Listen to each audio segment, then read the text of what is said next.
Hare Krishna, Krishna Krishna, Hare Hare, Hare Rama,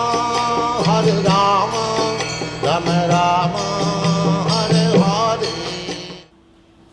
Om Namo Bhagavate Vasudevaya.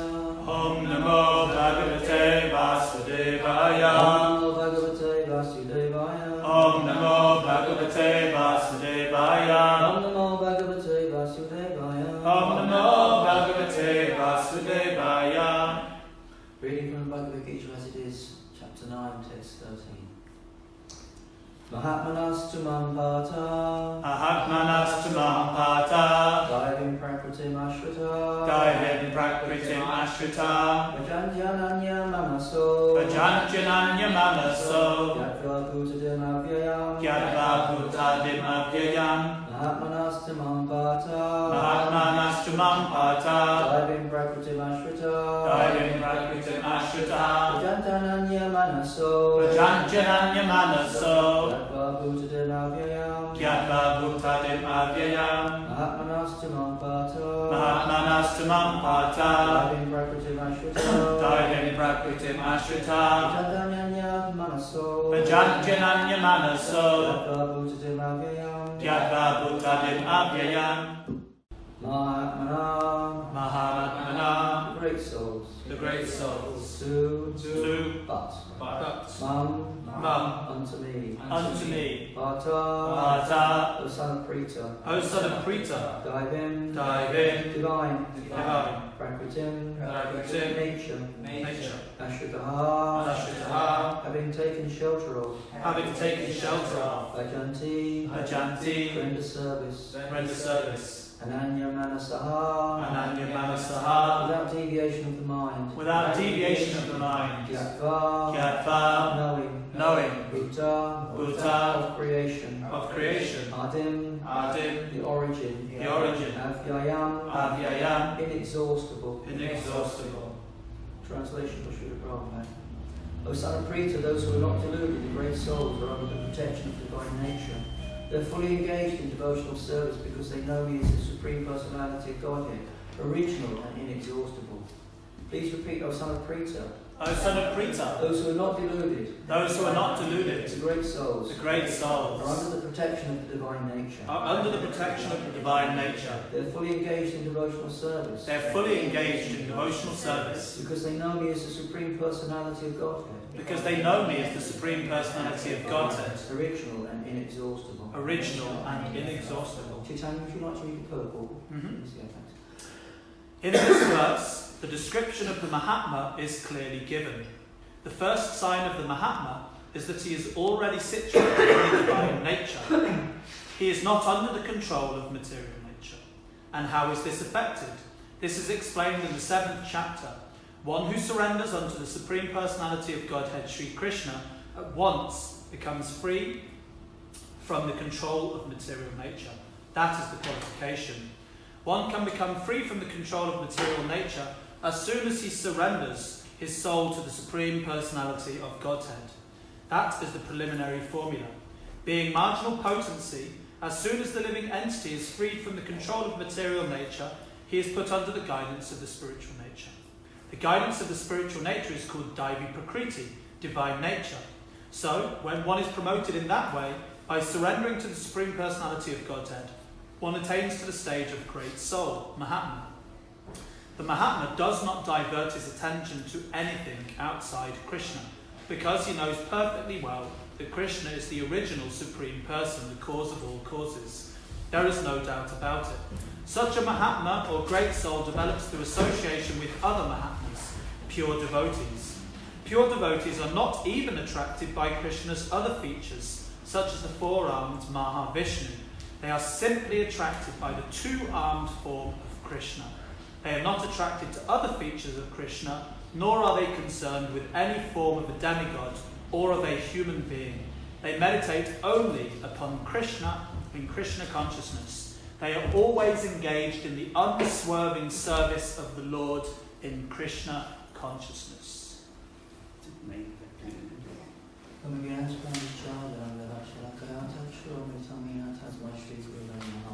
Magic Alpha Child, keep us in building, Salvation, Carbon, Every Relation, Baby, and all now. Jai Shri Krishna, Chaitanya, Guru, Jananda, Shiva, Vedanta, Shiva, Lord, Bhaktivinoda. Hare Krishna, Krishna Krishna, Hare Hare. Hare Rama, Rama Rama, Hare Hare. So good evening, everybody. Welcome to our session of Bhagavad Gita. I'd also like to thank Chaitanya Balaga for asking me to say something on this verse this evening. I'm going to say the verse again in English. I stand and pray to those who are not deluded, the great souls, are under the protection of the divine nature. They're fully engaged in devotional service because they know He is the Supreme Personality of Godhead, original and inexhaustible.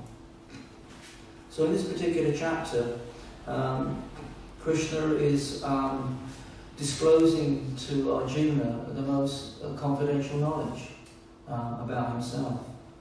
Earlier on in the chapter, he talks about how everything is resting in him, like that. And even though everything is resting in him, he's still aloof, like that.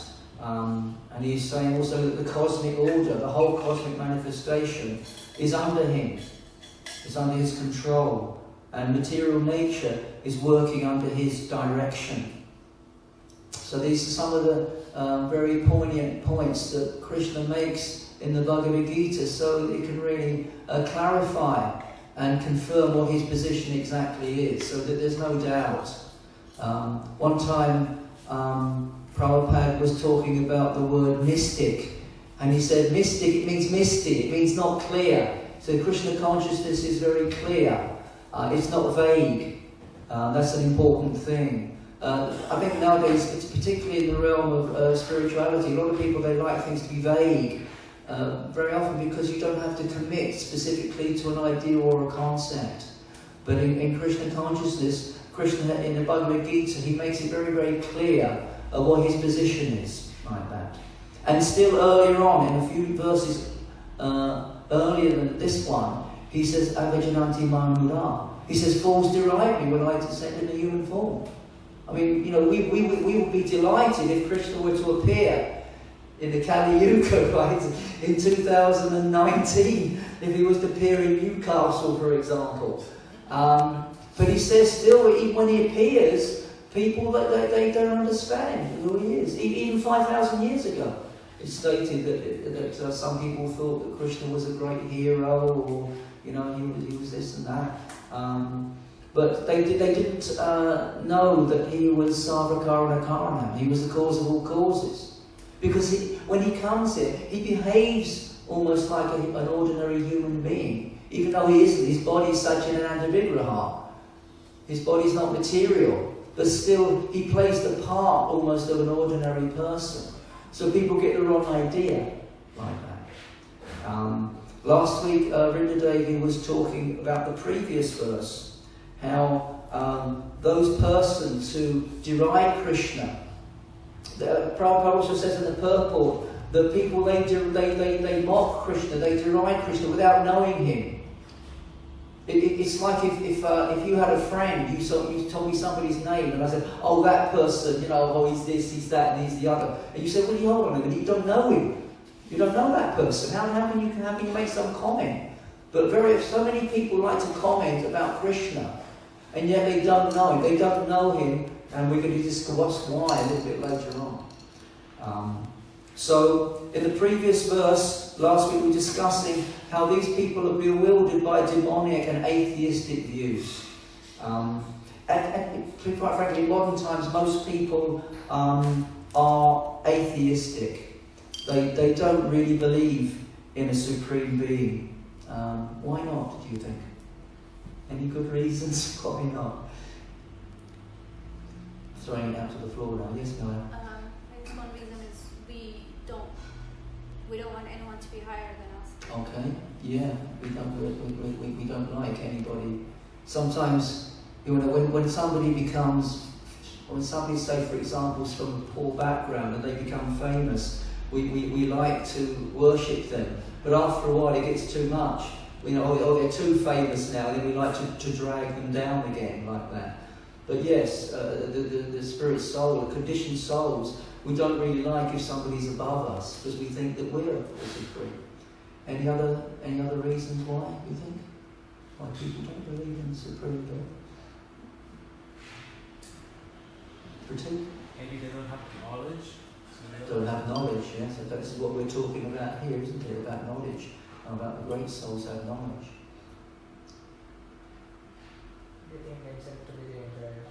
They think themselves to be enjoyed. That's similar to what Milan is saying, yeah. Because sorry, they think that science can solve everything. they think that science can solve everything, okay, yeah.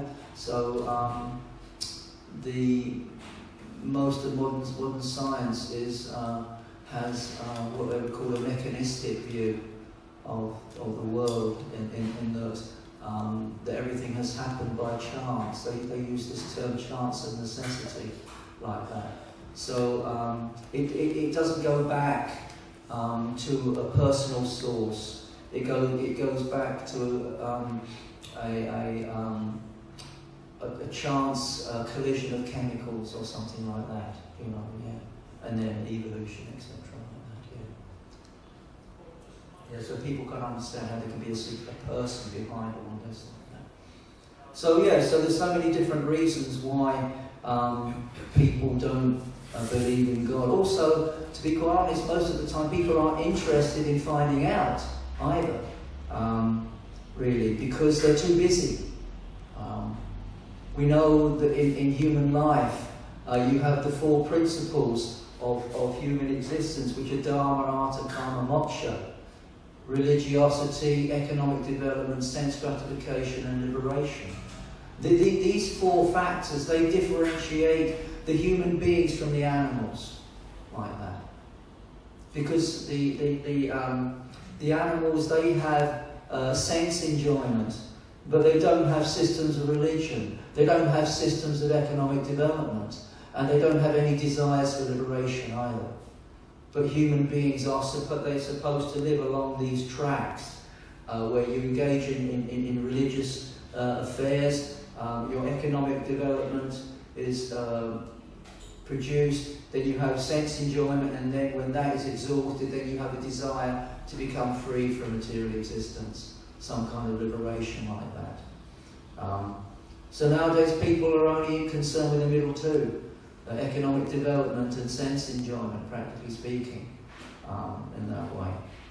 So they don't have a desire to think about anything deep about who they are, where they've come from, what's the nature of this cosmos, is there a God, what's the nature of God, like that. And even those people that do think, again, usually they come to an impersonal conclusion.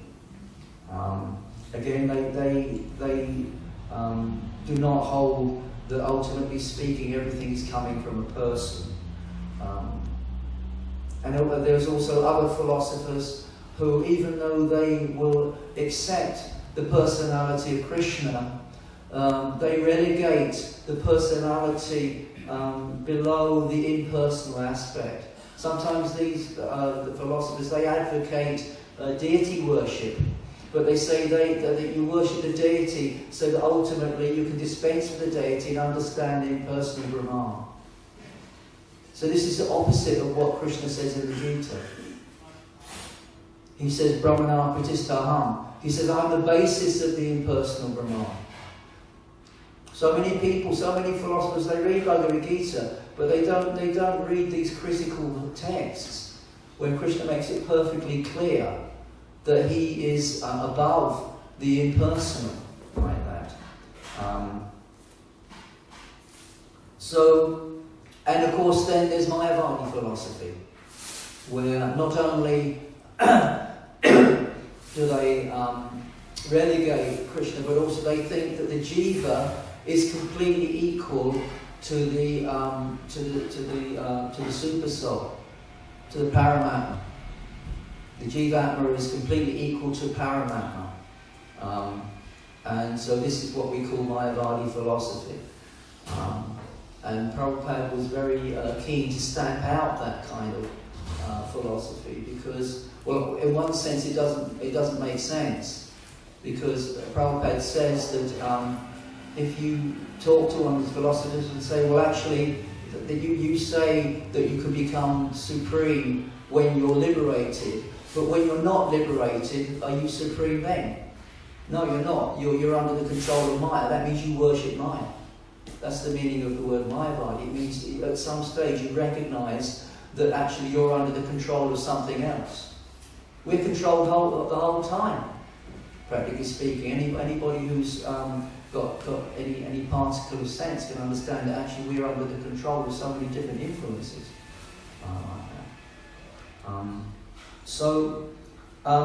In that particular verse that we did last week, Krishna is saying there that all these different personalities, everybody, people who are engaged in fruitive activities, pious activities, trying to become liberated, all these personalities, all these different types of persons, he says at the end of the day they're all defeated for want of surrender to Krishna.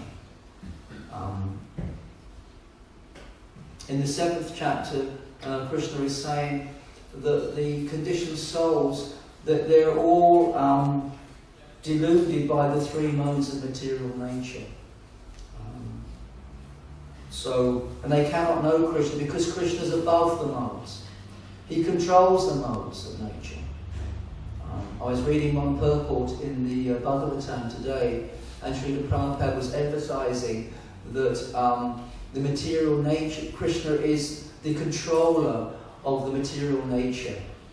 It emanates from him, but he is never affected by it. He's never under the 3 modes. Earlier on we were just talking about how Krishna appears, and he appears to be like an ordinary human being. But he's never under the control of the 3 modes of material nature.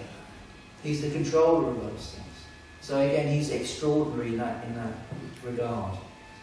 And so, because the conditioned souls are deluded by these 3 modes, then they become completely entangled in the material environment, and they can't get out.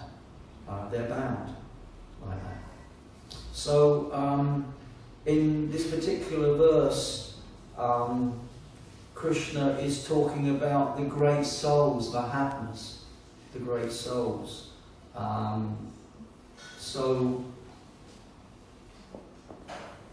In ordinary society, spiritual personalities aren't generally seen as great souls, are they? Can you give me any examples of what people generally think of who are great souls? Beggars. Sorry? I think they're beggars. No. I mean like... Alexander the Great? Yeah, something like that. People in history who are considered to be great personality. Yeah. People who do a lot of charity work. Okay, thank you, Chitan. Now he's going back down to cooking. People do lots of charity work. People maybe like Nelson Mandela. People who work for human rights, like that. Or people in sports. What's that footballer called? Is it Lionel Messi, isn't it? Messi. Yeah. He's worshipped. He's worshipped, practically speaking. He earns an absolute fortune.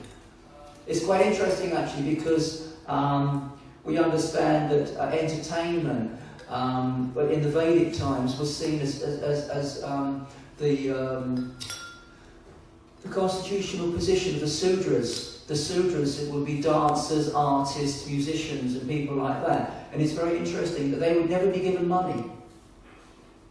They would be given clothing, they would be given food, they would be given shelter, but they were never given money. Now these people, they're earning £250,000, £300,000 a week, like that, sometimes more. So you can see how the change we've had in times. How did I get to talk? Oh yeah, great people here. So there's a lot of people, Florence Nightingale, people like that, consider because of their contribution to the country they live in, or to human society, or something like that, But here, Krishna is saying that the great souls are the ones who are not deluded, not like the people the conditioned souls who we've been talking about earlier on, who are deluded by the 3 modes of material nature. So, the real Mahatmas, they have a perfect understanding of Krishna. Their understanding of Krishna is perfect. How can we get a perfect understanding of Krishna? Different ways to get knowledge of Krishna. By reading about him? But By reading? yes, reading, yeah, okay, yeah. Fine. Listening about the glory of Krishna? Listen about the glories of Krishna, okay. Association of devotees, yes. Association of like-minded persons, yeah. Surrendering to Krishna. By surrendering to Krishna, yeah. Engaging in the service of Krishna? Engaging in devotional service, yes. This is what Krishna advocates in the Bhagavad Gita. Also, developing one's personal relationship with Krishna. You can see how Krishna is working in the world like that. When you're very in tune in Krishna consciousness, you can see how everything is being controlled, how everything is being arranged. Even in your own life, sometimes you can notice that. So the Mahatmas, they're not under any delusion about Krishna's nature,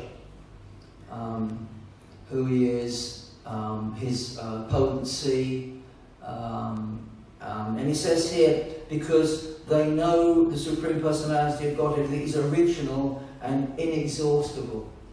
They know that he's the origin of everything. And that he's not inexhaustible means he's not a temporary manifestation. I remember meeting a fundamentalist Christian in Belfast one time. They wear these placards, like that. They're real old school. And I was saying, "Oh, this is about Krishna." He said, "Oh, Krishna, he died years ago." He said, "I mean, what a ridiculous." When in the association of devotees, what a ridiculous idea. Because we also know that Krishna can manifest himself any time. And also we know that he appeared 500 years ago, particularly. Not only in the form of Chaitanya Mahaprabhu, but also in different forms to Sarvabhauma Bhattacharya, to Ramananda Roy, like that, in his original forms of Radha and Krishna, and the Sadbhuj forms. So they don't have that kind of misunderstanding about that. And so Krishna is the complete whole. Om Purna, it says in the Shriyas Upanishad. Krishna is the supreme whole, complete whole, and everything emanating from him is complete in itself, like that. Because Krishna is perfect. We don't like anybody else. Again, what you're saying, we don't like anybody else to be perfect. I know I don't. I mean, I'm definitely not perfect. When somebody is perfect, when you hear about, sometimes people hear about Krishna's pastimes, they become envious like that, because he can just do things simply by his desire, things that could take even the demigods could take them years to do. He can do it within a flash, like that, because Krishna has immense potencies, and he's unlimited, ananta, and ever expanding. There's no limit to Krishna at all. And his happiness is unlimited. It's ever expanding as well with his relationships with his devotees. So it says here also in the verse that the great souls are under the protection of the divine nature. So that means that what's the name of Krishna's spiritual nature then? What do we call that? The spiritual nature. Krishna's internal. Yogamaya. Yeah, Yoga. Hridayini Shakti, yeah, that's right, yeah. What's the material nature called? Mahamaya. And another name for it, anybody know? Durga. There's a particular technical name for it. Does anybody know what it's called? The material manifestation, material energy. It's called Bahiranga Shakti, yeah. And then the living entities are called? Lordstone. Tatasta, that's right, you got it, you got it. Yeah. So Krishna has so many different energies like that. And so the conditioned souls, although as spirit soul they're superior to the material nature, because the material nature is being controlled by Krishna, they are controlled by that nature. But the great souls are situated in the Hladini Shakti, and therefore they are not controlled by material nature. This is obviously talking about here devotees, they are fully engaged in devotional service. These are talking about the really advanced devotees here. That they're not under the three modes of material nature. They're free. They're liberated. Everybody wants to be free. Everybody wants to do whatever they like. And of course we understand in the spiritual world, everybody does what they like. But obviously it's within the context of devotional service. It's like if you go to some club or something like that, and you don't really identify with the ethos of the place. You're always going to have a trouble fitting in there. So sometimes when people talk about the spiritual world, oh, can you get beer there? Can you gamble? Can you gamble there? Or something like that. No, that doesn't go. Oh, so you're not. Yeah, we are free. We're free to do what we like because we understand that we're servants of Krishna. And this is where the Mahatmas, that's their mentality. That they can actually understand that they're spirit soul, that they're eternally servants of Krishna, and that their happiness lies within the spiritual nature. It lies within their relationship with Krishna. In the 7th chapter, Krishna is saying that the material energy is very powerful. Daivayesha gunamayi, mama maya durakram, mayayam prapajantai, maya metam tarantite. He says this divine energy of mine, consisting of the three modes of material nature, is very difficult to overcome. But for one who is surrendered unto me, it is very easy to cross. Like an ocean. Prabhupada says sometimes in the material environment, it's like an ocean. It's like trying to cross the ocean. And you just think, well, it's impossible. But we can achieve that by the grace of Guru and Krishna. Maya is very strong, but Krishna, when he sees that somebody is actually surrendered to him, he takes it away. He takes the Maya away. Just like a magician can sometimes, he can take away, he can cause an illusion and then take that illusion away. So Krishna is Yogeshvara, he's the supreme magician. He's the master of mystic power. So he can arrange for Maya to leave alone certain spirit souls. But they have to surrender to him. The conditioned soul is caught up with these three modes of the material nature like ropes, like being bound by ropes. And Krishna can free one from that. But we have to desire it. That's the point.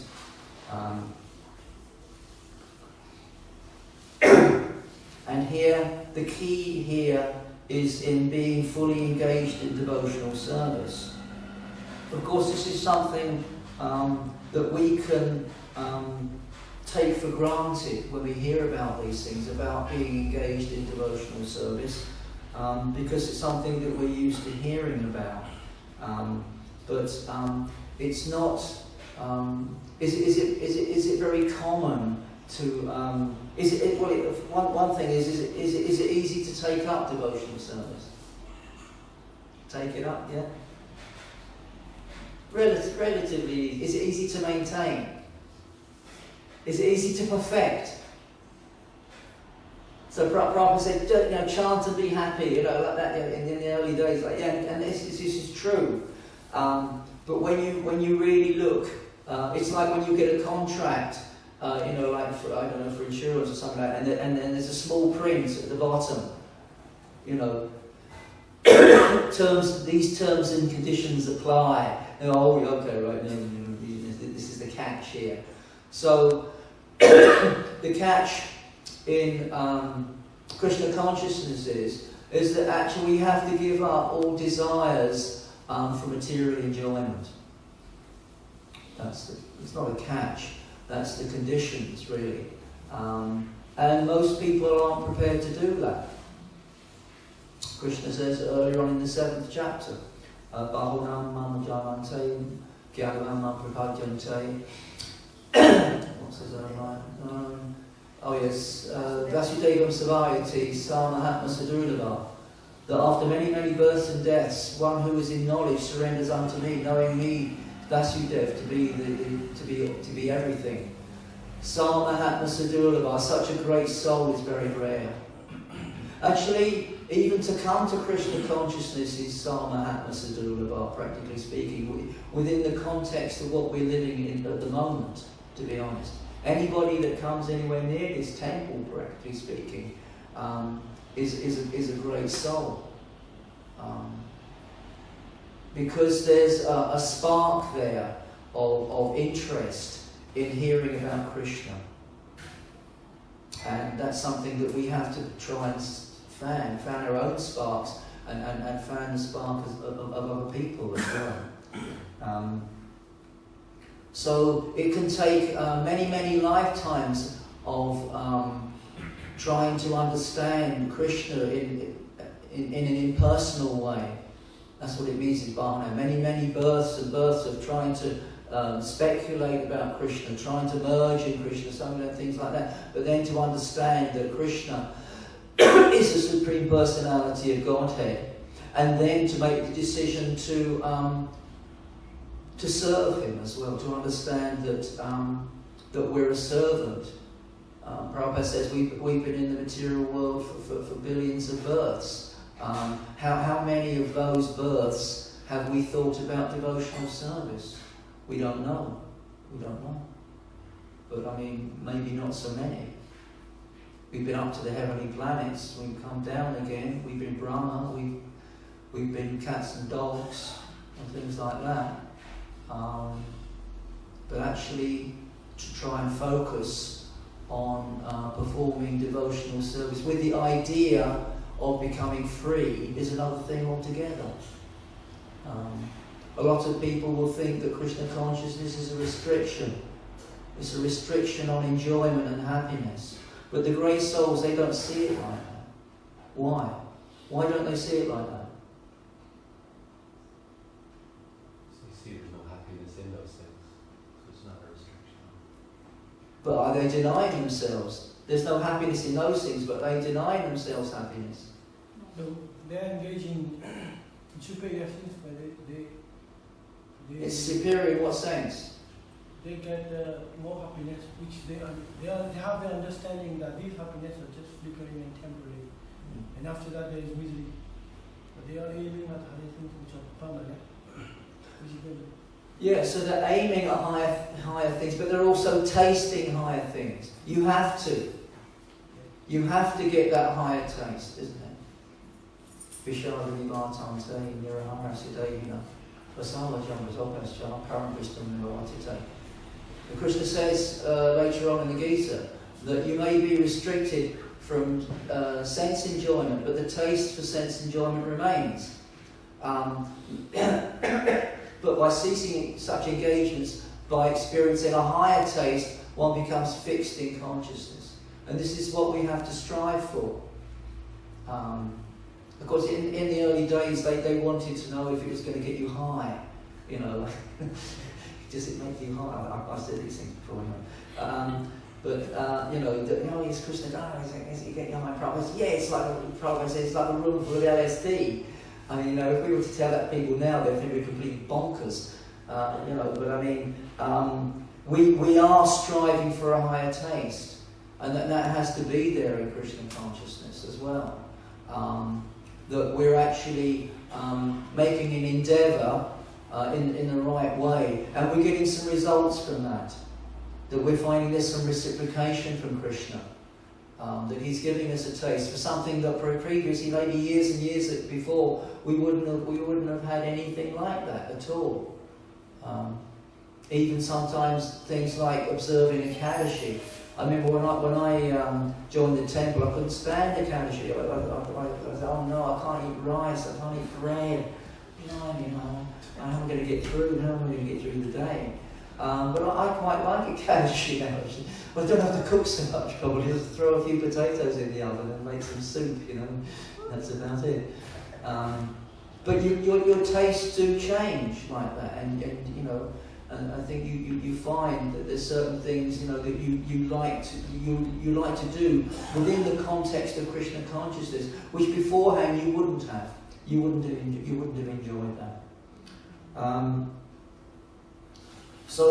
As we were saying before, Krishna consciousness can be easy to take up. You can chant Hare Krishna. Later on in this chapter, Krishna is saying that Patram Pushpam Phalantayam, that even the eating process is included. There's nothing banned, there's nothing barred in one sense in Krishna consciousness in terms of activity or utilising one's proclivities, propensities. Like that. We can engage in all we have to do is dovetail it like that. So you can offer your food to Krishna. In the next verse, Krishna is saying, whatever you do, whatever you eat, whatever you give in charity, do it for me. That's all the Krishna consciousness is. Just change whatever you're doing. You don't change what you do, you just change the way that you do it, that's all. And you try and include Krishna in everything. And then you can see what the difference is. In the purport of that particular verse later on in the chapter, Prabhupada said that we should mould our life in such a way that we never forget Krishna. And that's, again, it's quite a tall order. But then it's a personal challenge, isn't it, like that? It's a collective challenge. We can also help one another. We can come together, we can chant together, we can discuss the philosophy together, and we can encourage each other in our own personal lives like that. We can have our own personal programs. Who has a morning program here at home? Anybody have a morning program? I don't want to show people up because, but it's very useful like that. I know Saraswati and I, when we left Belfast. And we came, because we were living in the temple in Belfast, but when we came to live in Leicester, we had to live outside. And so when we got there, first of all, because the devotees had a little tiny terraced house, and so we got all the kids up and we were there at 4:30 in the morning, ready for Mangalanti, with 2 small children. And we were waking the brahmacharis up who were sleeping in the temple. Because that for us that's what a spiritual life was. You get up at 4 o'clock in the morning, you take your kids down to Mangalanti, and so and that training we had in the temple. Okay, we understand everybody could do these kind of things necessarily with different types of commitments, but that training enabled us actually to be able to function. Living outside, but at the same time maintain our Krishna consciousness as well. So it's interesting also here in the purport that Srila Prabhupada says that Krishna, he says that Mahatma does not divert his attention to anything outside Krishna because he knows perfectly well that Krishna is the original Supreme Person, the cause of all causes, like that. And later on he says that pure devotees are not even attracted by Krishna's other features, such as the 4-armed Mahavishnu. That's kind of interesting because there's another purport where Srila Prabhupada says that you could worship, the different forms, like Nrsimhadev and Vishnu and other. But this is an interesting point here because. We also understand that in our branch of Vaishnavism that we focalise upon Radha and Krishna, whereas in the Sri Sampradaya their focus is upon Lakshmi Narayan. Of course, they're all the Supreme Personality of Godhead. Nobody has any particular quarrel with that. But the special feature of Gaudiya Vaishnavism is focus upon Radha and Krishna, and particularly Madhurya Ras, and therefore we can understand so much more of this from the teachings of the Goswamis, particularly Rupa Goswami. We read some of his books and some of the other of Lord Chaitanya's associates, where they actually gave so many examples of great devotees who are performing devotional service externally, their sadhana and preaching that, but internally they're engaged in their affairs in the spiritual realm with Radha and Krishna, like that. So these are very esoteric type of subject matter here, but it's funny because also we're doing the Damodar prayers at the moment, and I'm always very interested to recite. Where is it? It's at the end of the book. This text number 3, which we'll be singing a bit later on. By such childhood pastimes as he's drowning the inhabitants of Gokul in pools of ecstasy, and is revealing to those devotees who are absorbed in knowledge of his supreme majesty and opulence that he's only conquered by devotees whose pure love is imbued with intimacy and is free from all conceptions of awe and reverence. With great love I again offer my obeisances to Lord Damodar hundreds and hundreds of times. So I must have recited this verse hundreds and hundreds of times, but are we taking it on board here actually? This is saying in the text that there's a special feature. Krishna has special relationships with his devotees, which is based upon intimacy, and there's no hint, again he's saying here, there's no hint of awe and reverence like that. Of course, when we, particularly in terms of deity worship, we're advised to worship the deities, even in Radha Krishna deities, in awe and reverence, because we're neophytes. But at the end of the day, the special mercy of Gaudiya Vaishnavism is that actually we can become free from that idea of awe and reverence, and we can develop an intimate relationship with the Supreme. Similar to, again, the Goswamis. We're Rupanugas. Rupa Goswami, we understand in the spiritual world, is Rupa Manjari. He's an assistant to the gopis. This is the type of level of devotees that we have in our Sampradaya.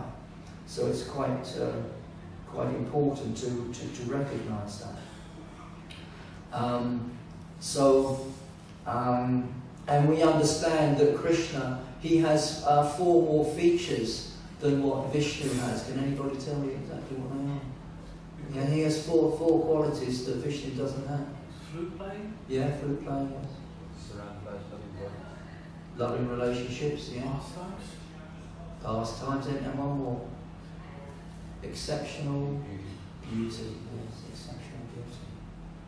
That's why these devotees are fully surrendered to Krishna, because they're experiencing that. But you have to go through the hoops, first of all, of Vaidhi Bhakti, the rules and regulations, so that we get a taste of performing those, and then we can become on the spontaneous platform, which is what everybody wants to do. Very few people want to just practice rules and regulations. We all like to be, what's it, free and spiritual, I think someone phrase used to come out with years ago. That's what everybody wants to do. Everybody wants to express themselves. Everybody wants to express themselves personally. We want to have a personal relationship with Krishna. We want to do things which are individual, not the things that we've been told to do.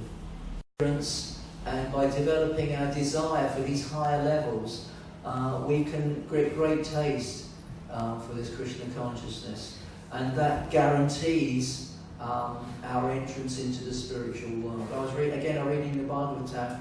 Prabhupada says that the great devotees, they don't want to go to the spiritual world. They don't want the 5 kinds of liberation. That's also in the prayers as well. But Prabhupada says Krishna arranges it anyway. He says they go back, whether they want to go back or not. He says they go. He arranges them to go back, like that. So if we again surrender to Krishna, if we engage fully in devotional service, Krishna will arrange everything. We have to develop that kind of faith. Hare Krishna, Krishna Krishna, Hare Hare, Hare